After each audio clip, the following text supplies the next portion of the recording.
guys, welcome back to the channel. You know who it is by now, Jimothy. So ladies and gents, we are back after the NAWCQ hype, and I thought I'd do another market watch, ladies and gents, because oh boy was an NAWCQ eventful. Heroes just absolutely popped off, got everybody going absolutely crazy over the hero cards and just the hero deck in general. I mean, the new support that it's got, it's definitely solid. It still lacks something, but I do think if it did ever get a card that says I negate a monster effect, it definitely would be top tier, mainly because that deck can play for a load of hand traps, it's super duper consistent, and it can OTK out of nowhere. So I think Konami are very cognizant of the fact that heroes are on the cusp of being a very strong deck. At the moment they're a little bit roguish, but like I said, the hero market is just absolutely crazy. So without wasting any more time, ladies and gents, let's just get straight into it. Starting off with Elemental Hero Stratos. Now, I've gone for the Battles of Legend Heroes Revenge Ultra Rare. There's quite a few printings of this. I think, I do believe Hidden Arsenal Chapter 1 was the most latest reprint, yeah, which is at around about £3.42. It's got the DT technology. It's probably not as good as some of the other rarities, and we all know that hero players love things in high rarity, ladies and gents. So dedicated hero players are definitely going to be going for those ultimate rares. It's not even a shadow of a doubt. The gold rares, don't even look at a hero player in the eye and tell them you've got a gold rare, because they'll probably just try and OTK you right there on the spot. But anyway, Stratos, as you can see, just for the regular ultra rare, this is just for like the regular duelist who's thinking about picking up the deck. One copy. It's crazy, ladies and gents. It's actually silly. Like one copy of Stratos, and this is just basically in the UK, just for this single ultra rare. Obviously, if you're looking for some of the other copies, commons are out there, but we know we want shiny cardboard, or we want as close to shiny as possible anyway. And one copy at £8, ladies and gents. This is actually rebounded a little bit. It was a little bit cheaper than this. I think it was like $5s, but yeah, it's going up. Obviously, heroes have got a little bit of exposure, and it already had a crazy fan base anyway, but that little bit of exposure just pushed it to new heights in terms of its popularity. Along with this card came out in dual overload, only single print. At the moment it's bubbling, ladies and gents. Only £2.46, cheap as chips. Like, if you've got this card, you potentially want to pick this card up now if you're looking to play heroes and you do like the way that new hero list is looking, because this is a single print card, and if Konami doesn't reprint this soon, you know what's going to happen to this card if heroes continue to carry on the way that they're going, skyrocketing in price. It's not even a shadow of a doubt. If you do have this card, I've got a few copies of this. I've got one in my list, and then obviously I've just got a few spares from when I was tearing open dual overload. Hold on to it, ladies and gents, and just you can use it for trades or whatnot. Like I said, £2.46, not the most expensive card at the moment, but I can see this going up if heroes continue to do what they're doing. And a little bit like Sky Strikers, heroes just get support. Just randomly they'll just get a support. They'll get a list that's named after them. They'll get a product that's named after them, like a Battles of Legends. And it will just start pushing out more hero cards. So you can always guarantee that heroes are going to get some kind of support, along with like Sky Strikers, ladies and gents. So yeah, DPE, I know I spoke about this card probably a couple of weeks ago now, and it's roughly at the same price, but quantities are a little bit low, especially at the prices that we was looking at it previously. It's going up to like £5, £6 now, so it's definitely on the increase. This is the MP22 Prismatic Secret Rare, so definitely a card you want to invest into if you're looking to play heroes, and it's fairly inexpensive at the moment, so now's a good time to kind of like grab it, pick it up if you're just on the hero hype. Another card, this actually blew my mind when I seen it, but then I actually read this card properly. So I picked this up when it first came out. I think I got a play set for £2.50. Now you're looking like £7-8 a card. Look at down here, ladies and gents, crazy. And look at the number of listings. There's quite a few, but look at the price tag on it, £9 for a single copy of Favorite Contact. Now, just like I was saying previously, heroes will just get support, so this card could potentially even become better if they decide to release any more like fusion monsters for the hero archetype that list Elemental Hero Neos, which is very likely, to be honest. So definitely a card you want to just consider, ladies and gents. And I don't know, I feel like this should get a reprint, but I personally wouldn't pay that for this card. If somebody's throwing it in for a trade, maybe, but not just outright paying this unless you're desperate to play the deck. And if you are a hero player, your wallet has no your wallet has no restrictions. So yeah. Another card which is a little bit crazy, and this is a little bit interesting because I read this card out to one of my buddies. I can't remember who it was exactly, but I was like, yo, this card is broken. Like, it's got so many silly effects on it. And they read that card and was like, hey, it's not even actually all that, to be honest. And I was like, you know what? I think it is. And it just proved it in the NAWCQ. When I seen this card hit the field and start just destroying stuff, it was just, I was like, no way, actually crazy. So at the moment, you're looking at £2 for a copy. Not very expensive. Like I said, hero players will already have this card. It's not even a joke. This is just for your average Joe, your average guy who's looked at the deck and thinks it's interesting. But as you can see, it starts to bubble up a little bit. £2, you're looking at 225, 282, and it starts to increase from there. Quantities are fairly available, but like I said, it's a card that's going to see popularity, and I feel like it's going to go in tandem with favorite contact, because these two kind of like work in tandem basically. So yeah, if you're looking to play heroes, ladies and gents, especially right now, consider picking up a few of the pieces that are a little bit more inexpensive, so to say. Vanquish Soul, this had a little bit of a showing at the NAWCQ. This is a core that I'm actually picking up.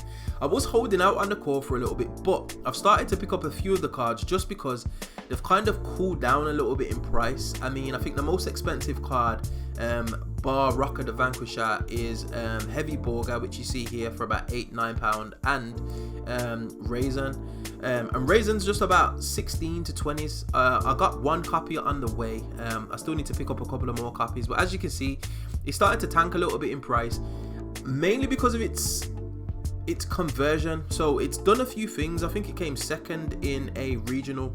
I think it was Miliano, the duelist, that did it. So it has got a competitive showing. I did see quite a few in the NAWCQ. However, it hasn't got any solid results yet, and it is due for a little bit more support. So this is probably a good time to start picking up the cards.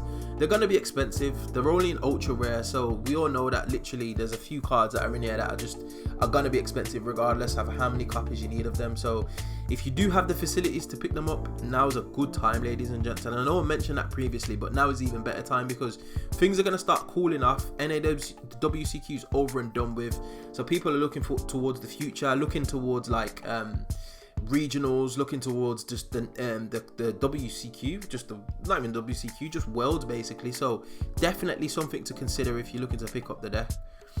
Next, some branded Despia hype. Now, I don't know about you, there was a few branded in, but I feel like branded is somewhat falling off again, and this tends to happen with branded. It kind of hits some mad popularity, everybody just preps for it, everybody puts Ash in their main deck for it, and then it just kind of like fades away. And I feel like this is a symptom of what's happening to branded at the moment, and as a result, Guardian Quem has just tanked in price. Like it settled down fairly quickly anyway, because I think you only needed one copy of this anyway, so people got their one copy and I was fine with it. So there's quite a few copies on the market, as you can see here. Look how many listings there are, it's crazy. But it does go up fairly quickly, so I don't know, if you're looking to play branded, you could potentially trade for this a little bit cheaper than what you're seeing here. But if you are looking to buy it, you're looking like spending upwards of about £20 roughly, just if you're including shipping and all that kind of stuff. So something to consider, ladies and gents. However, this card, Blazing Cartesia, when this actually loads, what's going on here? Yeah, Blazing Cartesia, she's actually held in price. I picked mine up for roughly the same price as what Aquem is now, like £16, and it's like doubled in price, and it's just held there. Very, very good card. It doesn't necessarily have to be in the branded strategy. I'm starting to see a lot of builds with like Duality, Shadows Light, Alistair the Invoker and friends, and this card is starting to see play because I believe you can summon it off either Shadows Light and Dualities, one of the two. I can't remember which one which, but amazing card, allows you to fusion summon, quick fusion summon, and we'll add it back from the graveyard to the hand. So definitely a card you want to consider, ladies and gents. If you are just holding on to this card and you've got no means of playing it, definitely offload this right now. That's like money that's waiting to be spent, and that you're just sitting on basically. So yeah. And finally, going into the fire hype, ladies and gents. Oh boy, we have had a litany of reveals regarding the fire hype. Like, I've seen like pyro archetypes. I think it's called Snake Eyes or something like that. It looks crazy. The amount of potential that deck has. It doesn't really lock you into anything. Special summoning fire monsters from the deck, they've all got like some mad effects, so definitely worth keeping an eye on, especially with Bonfire now being a card. And as a result, as well as the result of what Rescue Ace have been doing in the OCG, the Rescue Ace cards are just skyrocketing. And like, look at this Rescue Ace Turbulence. This was once upon a time £8. Now you're looking at like 22 upwards. And as you can see here, ladies and gents, this is the listings just for the ultra rare. I'm not even bothered about the CRs. The CRs is just a whole nother like tax bracket. But the ultra rares, £22, and look at the listings. There's literally 2 copies on Card Market, which is crazy. Obviously, there's going to be people around on eBay at your locals that might have this card. But if you are looking to play a Rescue Ace, boy, you're going to be paying a pretty penny for it. So just keep that in mind. Along with this card, again, look at the listings, like £40. This is crazy. Again, this was an £8 card when I picked it up. And I know I mentioned this before, but somebody was saying to me, why have you got the Rescue Ace card? The deck is just trash. Now look, like it's been tearing it up in the OCG, although their format's a little bit different. But as you can see, ladies and gents, it's not hype. People are generally interested in playing this deck, and this is why you're seeing the spike in price and you're seeing the listings, because people are shifting their hydrants and their turbulences, and then the people that are buying them are just holding them. They're waiting for the new support. They're going to test the deck when it comes out, and as a result, it's just pushing the price upwards. And that's why you're seeing like 40s, 48s. Like, this is crazy just for a single copy for an ultra rare. So definitely worth keeping in mind. If you've got this and you don't need it, consider selling it. All right, just as we close off, a couple of penny stonks. Super Quantum Red Layer, again with the fire hype. There's loads of I might even do a whole market watch on just like some of the fire type cards that you could potentially like just tech into like a Pyro deck, for example, because Pyro, we're getting support. The new support obviously does things, and this, along with maybe an extender, you could actually just go into Isold. Super Quantum's Red Layer is a warrior monster, and so is Infernoble Knight Renaud, and Infernobles are getting support as well, so definitely worth considering. At the moment, cheapest chips, as I like to say, ladies and gents, you're looking like £1 for, I think this is the OCS Tournament Pack 10 super rare, so it's very, very inexpensive. Nobody's really on this yet, but Infernobles are getting support in Dune, so you can imagine that this card is probably going to spike a little bit just because people are going to want to pick up their Infernoble Knight bits. So definitely worth keeping in mind, ladies and gents, as it's a bit of a stunk right now, but it could potentially go up. And then finally, this is, I think this is its most recent printing. Let's just have a quick look here. So Rekindling, yeah, Mystic Fighters. Obviously there's other rarities out there, but I always just go for the one that's the most accessible. So Mystic Fighters, what can I say, ladies and gents, it's Rekindling is gonna start blowing up, mainly because of the Pyro hype. And if you pay attention to some of the cards, a lot of the fire monsters have 200 attack, which just turns Rekindling on, not once per turn. You can go into synchro plays, you can go into XC's plays. It's crazy. The cards get banished at the during the end phase, so you'd normally, it doesn't restrict you in any other way though. It's basically like a soul charge from your graveyard, which is just crazy. So definitely something to keep in mind, along with like the new Fire King structure that's coming out as well. It's going to be the synergy between this and a lot of the fire types that are coming out is something worth keeping an eye on. And as you can see right now, penny stunk, ladies and gents. Like, I've got my copies. I'm sitting on a Fire King core from back in the day anyway, so I'm waiting for the new Fire King support to come out, and I'm definitely slamming those into my deck. But Rekindling is a card that you kind of want to keep an eye on just for that reason. But anyway, ladies and gents, we've reached another end of a market watch. A little bit a quicker one this time, just because we're midweek, and I might even start picking them up just because the market's moving pretty quickly. I thought it was going to slow down somewhat just because the end of Nats and the new season approaching, especially the ban list coming out. But people just seem to just be buying cards. I think they're just still under NAWCQ hype. So yeah. But if there's any cards that you feel like I should be talking about, definitely get at me in that comment section below. And as always, we find ourselves at the end of another video. If you did like this content, you know what to do by now.